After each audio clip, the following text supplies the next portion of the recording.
تاریخ بمر عمران سریز تحریر M.A. راحت۔ نہیں مسٹر میڈولکر، اصل میں آپ کو اس کی ضرورت نہیں۔ لوگ آپ کو میڈ کہتے ہیں، ہے نا؟ اور اتفاق سے پاگل خانے کا ڈاکٹر میں ہوں۔ پھر تم کیا کہنا چاہتے ہو؟ میڈولکر نے کہا۔ ایک دماغی مریض میرے سامنے آ گیا ہے تو بہتر ہے پہلے ہی مرحلے میں اس کا علاج کر دیا جائے، سڈ پارلو نے کہا۔ نہیں مسٹر، پلیز قانون کو اپنے ہاتھ میں لینے کی کوشش مت کریں۔ یہ ذمہ داری میری ہے، سیکنڈ آفیسر نے کہا۔ لیکن اسی وقت میڈولکر کا غصہ سیکنڈ آفیسر کے چہرے پر پڑا اور وہ کلا بازی کھا کر دور جا گرا۔ وہ دبلا پتلا نازک اندام آدمی اس غصے کی تاب نہیں لا سکا تھا۔ میڈولکر فوراً ہی سڈ پارلو کی جانب متوجہ ہوا، لیکن پانی میں ورزش کرنے والا نوجوان معمولی حیثیت کا حامل نہیں تھا۔ میڈولکر نے فاتحانہ انداز میں پلٹ کر اس کے منہ پر گھونسا چلایا، لیکن سڈ پارلو نے اس کا گھونسا اپنے چوڑے ہاتھ کے شکنجے میں پکڑ لیا اور پھر اپنی بائیں ٹانگ کو مار کر میڈولکر کی ٹانگوں کے جوڑ پر ماری، جس سے اس کا توازن بگڑ گیا اور وہ زمین پر گر پڑا۔ لیکن اس نے اٹھنے میں دیر نہیں لگائی تھی اور دوسرے لمحے وہ کسی ارنے بھینسے کی مانند سڈ پارلو پر جھپٹ پڑا۔ لیکن یہاں بھی سڈ پارلو اس کی کوشش کو ناکام بنا دیا۔ اس کی گردن سڈ پارلو کی بغل میں دبی اور سڈ پارلو نے اسے دبوچ کر کئی گھونسے اس کے پیٹ میں مارے اور پھر اسے بالوں سے پکڑ کر سیدھا کیا اور ایک گھونسا اس کے جبڑے پر رسید کر دیا۔ لیکن اچانک ہی میڈولکر کے چاروں ساتھی سڈ پارلو پر جھپٹ پڑے اور تھوڑے فاصلے پر کھڑی ہوئی سڈ پارلو کی بیوی کرسٹینا پارلو کے حلق سے چیخ نکل گئی۔ سڈ پارلو پر چاروں طرف سے حملہ ہوا تھا، لیکن وہ انتہائی پھرتیلا نوجوان تھا۔ ان سے بچ کر وہ ایک جانب کھڑا ہو گیا، جبکہ سیکنڈ آفیسر نے پستول نکال لیا تھا اور پھر اس نے میڈولکر کے پاؤں کا نشانہ لے کر گولی چلا دی۔ بہترین نشانہ باز تھا سیکنڈ آفیسر، کیونکہ اس نے جو نتائج حاصل کرنا چاہے تھے وہی اسے حاصل ہوئے۔ پنڈلی کی ہڈی کو بچاتے ہوئے اس نے گولی چلائی تھی اور میڈولکر کے صرف گوشت کو نشانہ بنایا تھا۔ اپنی اس کوششوں میں وہ کامیاب ہو گیا اور میڈولکر ہی نہیں بلکہ گولی نے اس کے دوسرے دو ساتھیوں کو بھی نقصان پہنچایا تھا۔ میڈولکر ایک کراہ کے ساتھ نیچے گر پڑا اور چاروں طرف سے بھگدڑ مچ گئی۔ بہت سے مسافر فائر کی آواز پر دوڑ دوڑ کر پوزیشن لینے لگے۔ ادھر وہ تمام لوگ ہکا بکا رہ گئے تھے جو میڈولکر کے ساتھی تھے۔ 3 افراد زخمی ہو گئے۔ ایسا بھی ہو جائے گا، ان لوگوں کو اندازہ نہیں تھا۔ اوپر برج پر کیپٹن بڈپال مور یہ تمام منظر دیکھ رہا تھا۔ اس نے مطمئن انداز میں گردن ہلائی اور آہستہ آہستہ برج سے نیچے جانے والی سیڑھیوں کی جانب چل پڑا۔ وہ بالکل پرسکون انداز میں چلتا ہوا نیچے پہنچا اور پھر ان لوگوں کے قریب پہنچ کر اس نے کہا، سیکنڈ آفیسر، ان 3 افراد کو مرہم پٹی کے لیے جہاز کے اسپتال میں پہنچا دو۔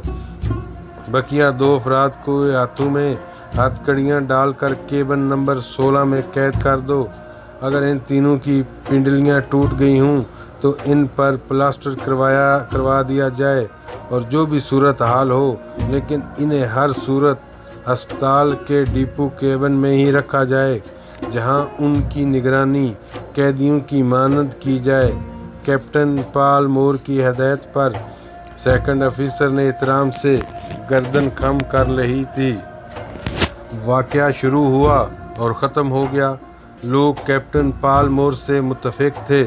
ویسے بھی یہ 5 افراد جب عرصے پر نکل آتے تو لوگ ذرا محتاط ہو جاتے تھے۔ شکل و صورت سے ہی بدمعاش نظر آتے تھے اور ہر طرف ایک سے چھیڑ چھاڑ کرتے اور آوازیں کستے گزرتے تھے۔ جہاں جا کر بیٹھ جاتے تھے وہاں سے لوگ آہستہ آہستہ کھسکنا شروع ہو جاتے تھے۔ ہر ایک کو اپنی عزت کا پاس تھا۔ اور پھر دوران سفر بھلا کون تھا جو مصیبتوں کا شکار ہونا پسند کرتا؟ کرسٹینا پارلو نے ایک اوپن ایئر ریسٹورینٹ میں کافی کے گھونٹ لیتے ہوئے کہا، بے شک تمہیں یہی کرنا چاہیے تھا سڈ، کیونکہ وہ بیچاری لڑکی بڑی معصوم سی ہے اور اس کی آنکھوں میں بے بسی کے لرزتے ہوئے آنسو کوئی صاحب دل ہی دیکھ سکتا تھا۔ لیکن اب ہمیں محتاط رہنا پڑے گا۔ کیوں؟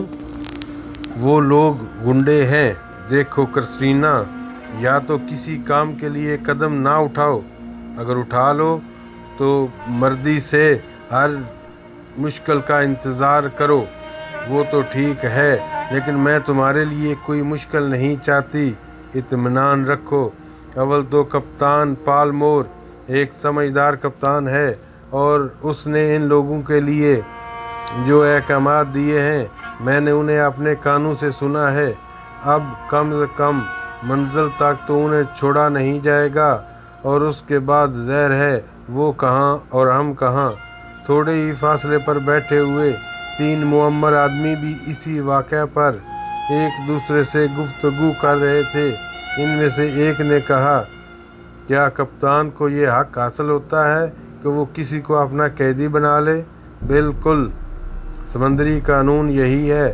کپتان اس چھوٹی سی مملکت کا بادشاہ ہوتا ہے، اور جہاں اس پر ذمہ داری عائد ہوتی کہ اپنی رعایا کو بخیر و خوبی ان کی منزل تک پہنچا دے، وہیں اس پر امن و امان کے قوانین بھی لاگو ہوتے ہیں، اور وہ اپنے طور پر کسی بھی ایسے شخص کے خلاف کارروائی کر سکتا ہے جو امن کے لیے خطرہ بن جائے۔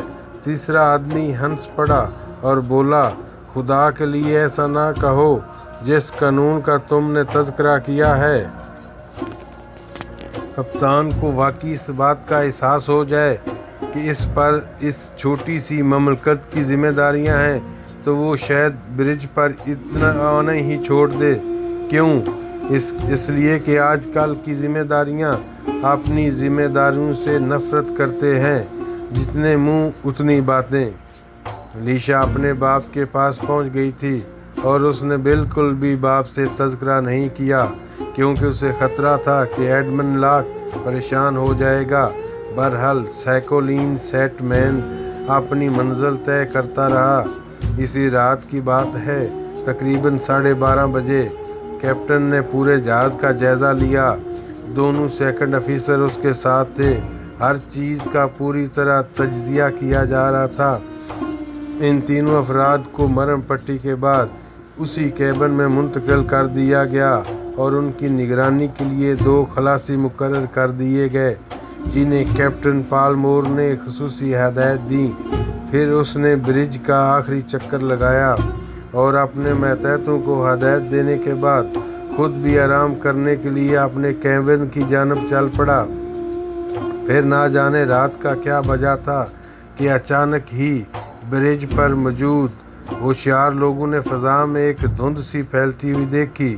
یہ دھند سمندر کے کسی مخصوص حصے میں نہیں پھیلی تھی، بلکہ یوں محسوس ہوا تھا جیسے جہاز کے چاروں طرف کسی نے تاریکی کی چادر تان دی ہو۔ اس عجیب و غریب صورتحال پر غور کرنے لگے۔ تاریکی آہستہ آہستہ گہری ہوتی چلی گئی، پھر اتنی گہری ہو گئی کہ کچھ فاصلے کی چیز بھی نظر نہ آنے پائے۔ اب اس صورتحال سے کپتان کو آگاہ کرنا ضروری تھا، کیونکہ کوئی بات سمجھ میں نہیں آئی تھی۔ ایک آفیسر نے کپتان کے کیبن کا نمبر ڈائل کیا اور اسے صورتحال سے آگاہ کیا تو کپتان اپنے کیبن سے باہر نکل آیا تو باہر کا منظر دیکھ کر وہ بھی دنگ رہ گیا۔ جہاز کی روشنیاں بالکل مدھم ہو گئی تھیں اور چراغوں کی طرح ٹمٹمانے لگیں۔ گہرا گاڑھا دھواں جہاز کے چاروں طرف مسلط ہو گیا۔ کپتان نے حیرانی سے کہا، یہ کیا ہے سر؟ ہماری سمجھ میں خود نہیں آیا۔ کیا تم تھوڑا فاصلہ طے کرنے کے بعد دھوئیں کے اس حصار سے داخل ہوئے ہو؟